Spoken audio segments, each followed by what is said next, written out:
Yeah, first of all, man, I just want to congratulate him on a fantastic career. Not many people know this. When I was the head coach of the Nigerian national team, he was one of the first guys that I had reached out to to try to come play, with us.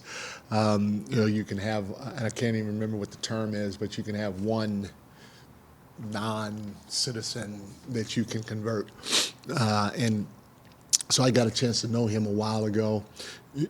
Incredible human being, obviously a great career, and he's got a bright future in front of him. So, just fantastic career for him, and I'm interested to see him in the second phase of his life.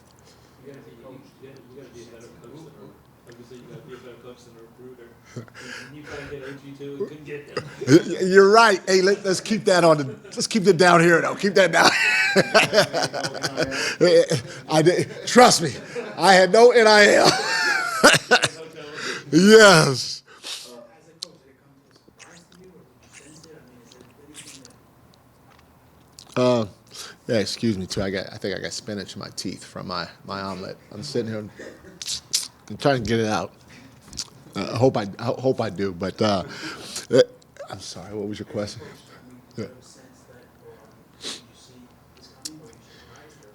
That's a great question. You don't think about those things. You're just coaching the team, and I've said this before. I never try to get too high, or too low, and so I just took it for face value when he said it.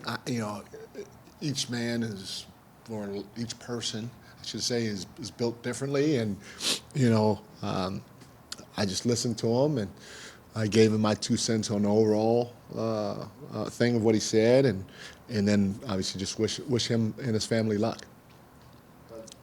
Jalen and Garrison said they found out when kind of the world found out. I imagine you guys, did you have a talk before? Was it yesterday or was it the days leading up to it about this? No, I mean we all kind of found out at the same time, and until I was sure I was not going to put it out there or put it on anybody's plate, What is that? I mean, he was competing for a spot and might have been backup point guard. So what does that mean for how you look at the roster in that position, backup? One of the phrases we use around here is the word "next," and it applies to a lot of things. In this case, it applies to next man up. Next man up has to step up and go get it anytime somebody's out. We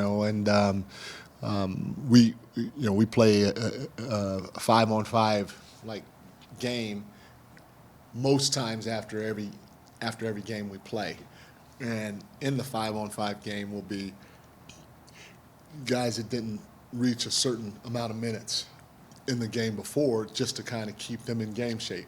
And then a lot of our coaches will jump in and play so we get the fives, and we call that game the next game. And so it's no different if a player is out. You should always be keeping yourself ready mentally and physically anyway, but it's about the next man coming up and the next man getting an opportunity, and so that's how we look at it. how do you look at the next round?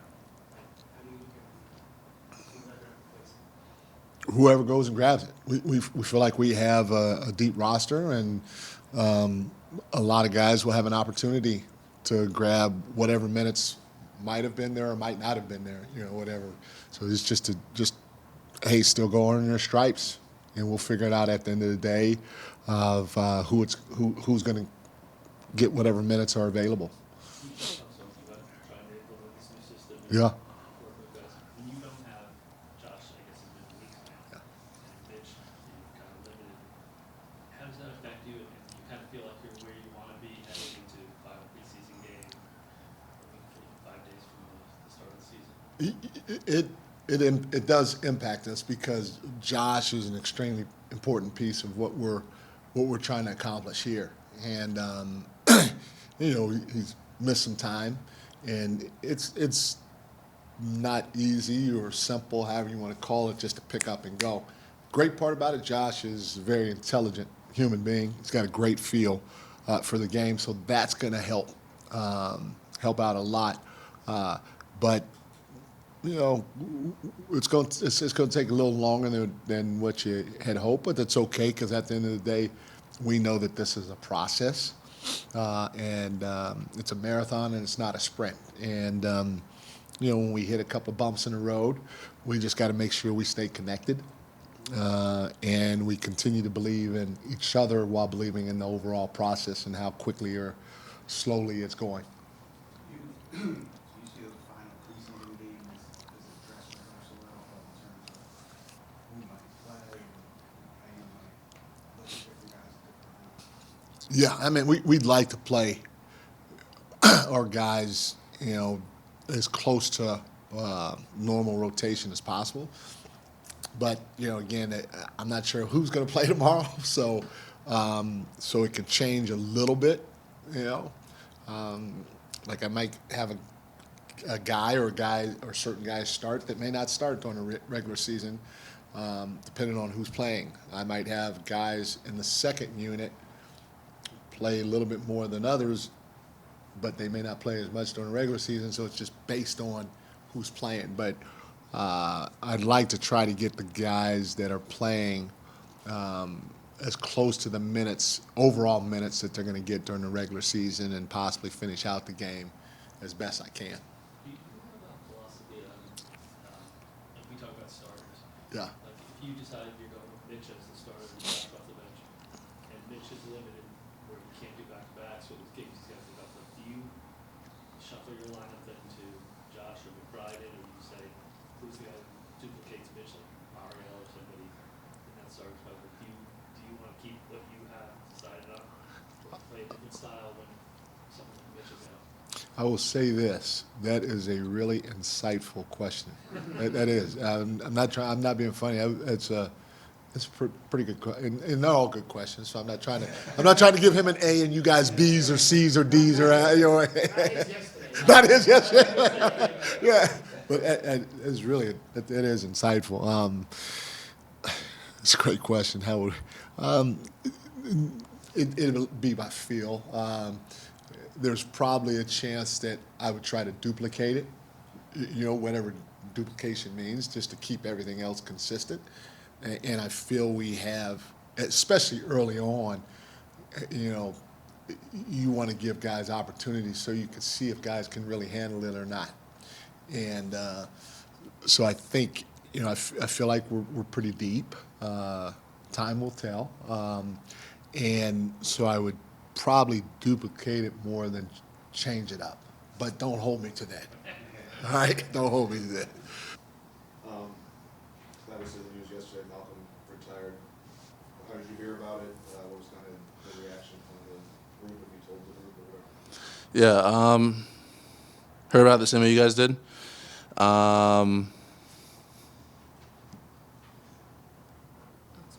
It was my sister, sorry. Yeah, I heard about it the same way you guys did, and it's not an easy decision to make. And for him to do that this time, you know, it's kudos to him. It was for him. It was time to move on, and I got a lot of respect for him. Put against him in college, put against him in the pros, and he's been a great professional from afar. And getting to know him for these past couple of weeks was a blessing, and just wish him all the best. Him and his family the best. For you guys, I know we've asked you kind of about the system stuff, but just as you approach the last preseason game and the last couple of days before the start of the season, not having Josh still, you know, some undecided things, do you guys feel like you guys are where you want to be heading into this final week? I mean, where we want to be is that's between us over there on the other side, and I think for us, as long as we're moving forward every step of the way and getting better every single day, that's where we want to be. We don't want to be plateaued. We don't want to be one spot. You know, we want to continue to get better every day. And there are going to be days where we don't get better and we play bad and we take steps back. But it's all about how we progress and move forward. And so, I mean, we're not where we want to be, but no, we're going to work to get there and continue to work to get there. Did you see that last year's group took on that mentality after a little while in the regular season, just getting better every day? like they adapted that? Yeah, I feel like it took us some time, but we got there. And so I think most of us coming back and being back here, I would like to carry that over. But it's not as simple as plug and play. We got to continue to work at it. We were off for a couple months, and we got to get back to that. It's not as easy as flipping a switch. So that's where we want to be. Jalen, they brought in Rodney to possibly to be your backup Mhm. this year. Where do you think the team is with him gone in terms of whether it's Juice or Cole or whoever it is? We're in good hands. Great hands. How have you seen Cole come in in the second? It's been getting better every day. Deuce been getting better every day. Those guys, they come in, they work on their game nonstop. And so when you see that, you have the utmost confidence that when their number's called, they're going to be ready to go. And so, like I said, we're in good hands. For you, can't spin and battle. We talk about the roster spot. Yeah, I mean it's been a tough camp. I think I've played okay. Could do things better. Some things I did well, but no clue. It was a good competitive camp. A team that I'm happy to be on, and I like the culture here. It's a competitive group, so see what happens. And you said the other day, or Tyler said it was enough. It's one thing to get to the NBA, but staying is the Mhm. thing. For a guy like you, came undrafted, but shoots 44% from three, has years yet like that. Are you surprised it's always a battle like this? To an extent, I've been around. I've started. I've been on two ways. I've been in the G League. I've been around. So at this point, nothing really surprises me anymore. How do you handle coming into a situation, one, new team, two, obviously it's been known that there's a spot or a battle for this last spot, but while maintaining who you are as a player? Yeah, were you finished? No, go ahead. Yeah, sorry, go. My job is to shoot the ball and play as hard as I can defensively, so I'll never lose that because that's who I am and that's ultimately what they're bringing me here for. But, just finding my role and knowing my role and what I can do to help the other guys be better, whether it be being a good teammate, whether it be spacing the floor for these guys to get driving lanes or knocking down open shots.